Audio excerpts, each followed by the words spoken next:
હિંમતનગર ખાતે જિલ્લા લેવલનો દિવ્યાંગ વિભાગ મૂક બધિર બાળકોનો ખેલ મહાકુંભ યોજાયો।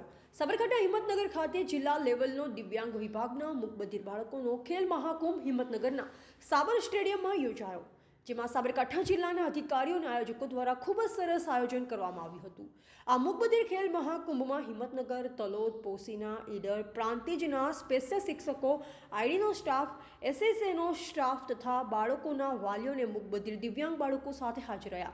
આમ મૂક બધિર શાળાના સ્પેશિયલ એજ્યુકેટર અને રમતગમતના કોચ રાઠોડ કમલેશ કુમાર, આ ખેલ મહાકુંભના મંત્રી સુનિલભાઈ પટેલ, કોચ કેતનભાઈ પટેલ, ફોરમ પટેલ અને સાબરકાંઠા બધિર મંડળના દ્વારા મૂક બધિરના 100 મીટર અને 200 મીટર દોડમાં 16 વર્ષથી નીચે ભાઈઓ અને બહેનો, 16 વર્ષથી ઉપરના ભાઈઓ અને બહેનો કુલ 239 જેટલા સ્પર્ધકોએ સ્પર્ધામાં ભાગ લીધો અને વિજેતાઓને સન્માનિત કરવામાં આવ્યા હતા। રિપોર્ટર કિરીટ કુમાર, બોધિક ભારત, હિંમતનગર।